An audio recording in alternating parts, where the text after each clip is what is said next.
Memang pembahasan di dalam kitab fikih itu, pembahasan besarnya adalah siddatul khauf, adalah sholat di saat kita berada di medan laga, perang berkecamuk, maka kita boleh melakukan sholat dalam menghadap kemanapun, ya, dalam keadaan apapun.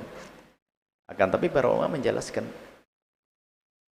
bahwasanya disamakan dengan itu adalah segala sesuatu yang mengancam kepada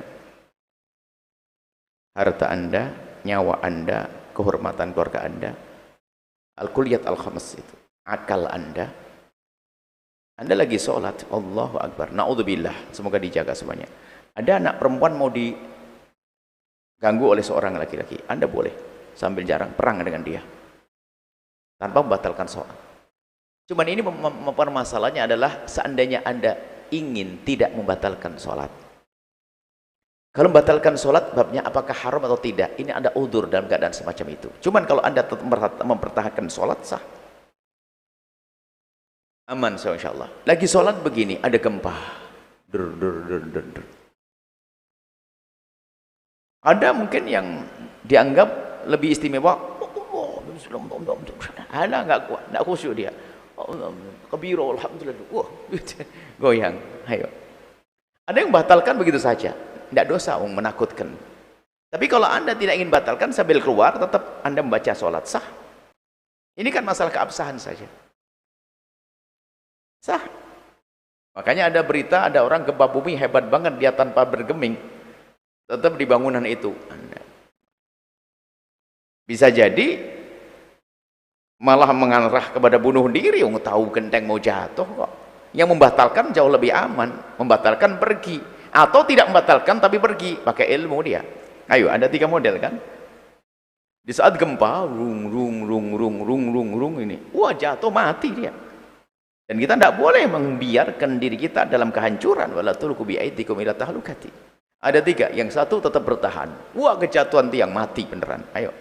Yang satu membatalkan sholat, lari, tidak dosa kadang-kadang. Yang 3 menjalankan fikih, siddatul khauf, sholat, atau dilanjutkan di halaman sampai assalamualaikum.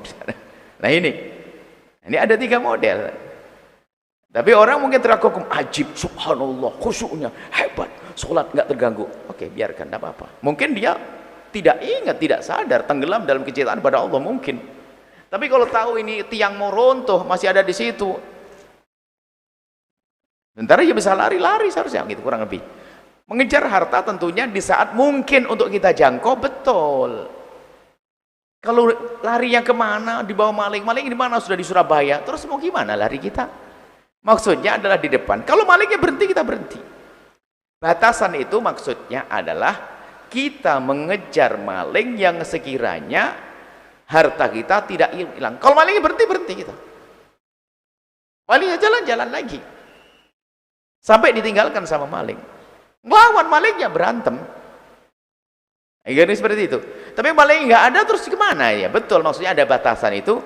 Malingnya di mana? Nggak tahu ya. Nggak tahu kok dicari ya, nggak jelas mau nyari. Jangan-jangan nggak hilang, hanya kita salah letakkan. Artinya betul-betul tahu barang kita dibawa.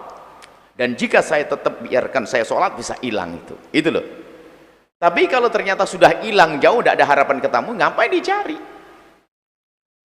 Berarti sudah tidak ada khauf lagi, sudah kelewat khauf, sudah hilang barangnya. Jadi kalau memang barangnya masih ada dan bisa untuk dikejar, bukan kemudian mematikan kompor. Kalau misalnya, kalau kompor biasa nyala, air tumpah mati sendiri, tapi kalau Anda menduga atau dalam diri Anda rasa takut kebakaran, ya sah aja. Kebakaran yang menghancurkan harta. Bisa jadi kompor Anda kompor sangat istimewa, bisa nyulut. Anda bisa saja. Ukurannya Anda sendiri yang tahu, yang ira-ira. Ini kalau tak biarkan kompor gas bisa angus, kebakaran, Anda matikan. Tapi jangan membatalkan sholat. Allahu Akbar, lagi sholat fardu. Anaknya kecil makan beling. Ayo, mau diem tok. Anda lari jalan, betulin belingnya, lanjutin sholat, nggak usah dibatalin. Allahu Akbar, anaknya jalan, minggir, ya Allah, loteng tingkat atas, lari, naik tangga, anak kecil, Anda sholat, nggak kira khusyuk, nggak kira khusyuk, tambah jadi. Cuman ingin membatalkannya, iya boleh, karena ada udzur semacam itu. Cuman Kalau Anda ingin mengamalkan ilmu, gitu ya, mengamalkan ilmu, ya sudah, amalkan. Itu saja. Apa tadi? Kalau misalnya lagi sholat, malingnya masih bisa kekejar tuh Bu ya, tapi kan saya kan gendut misalkan Bu ya. Setelah nunggu sholat? Enggak, maksudnya kan misalkan saya lagi sholat, misalkan barang diambil, nah kan marinya lari nih, kan kebetulan badan saya gede Bu ya, jadi larinya tuh kekejarnya tuh sampai ke jalan raya yang di depan misalnya ini Bu ya. Nah itu tuh berarti kita masih boleh ngejar sampai di sana atau tidak? Kemudian apa nggak boleh teriak maling gitu? Gimana Bu ya? Anda boleh mengejar sekiranya memang Anda bakal mendapatkan kembali harta itu atau menjaga harta itu. Kalau mengejarnya hayal, ya enggak perlu dong. Enggak ngejar. Malingnya jauh kenceng, Anda sudah. Nah, itu. Teriak batal sholat Anda. Makanya di dalam peperangan itu enggak boleh Anda ngomong. Nah, hanya perang aja, perang. Darah Anda di pedang, itu tetap boleh dipegang pedangnya kalau memang perang masih ada. Kalau selesai langsung dilepas, kalau tidak batal sholatnya nanti karena ada darahnya. Kurang lebih seperti itulah. Dan insya Allah nggak sampai Anda mengalami itu semuanya, insya Allah nggak ada nyuri bacaan. Hanya kita perlu wawasan saja. Dan sampai ustadz pun kalau tasnya diambil sudah lupa, langsung dikejar, batal sholatnya. Sampai ustadz yang punya ilmu pun lupa, duitnya di koper, dibawa orang, langsung bubar sholatnya, lupa, tidak ingat sholat sidatul khuf. Ini hanya ilmu saja yang perlu dipahami, tapi pengamalannya susah. Bayangin, tapi itu hanya sekedar sesuatu. Wallah alam bisawab. Anda menyaksikan video ini, jangan lupa berselawat kepada baginda Nabi Muhammad sallallahu alaihi wa alihi wa sahbihi wasallam.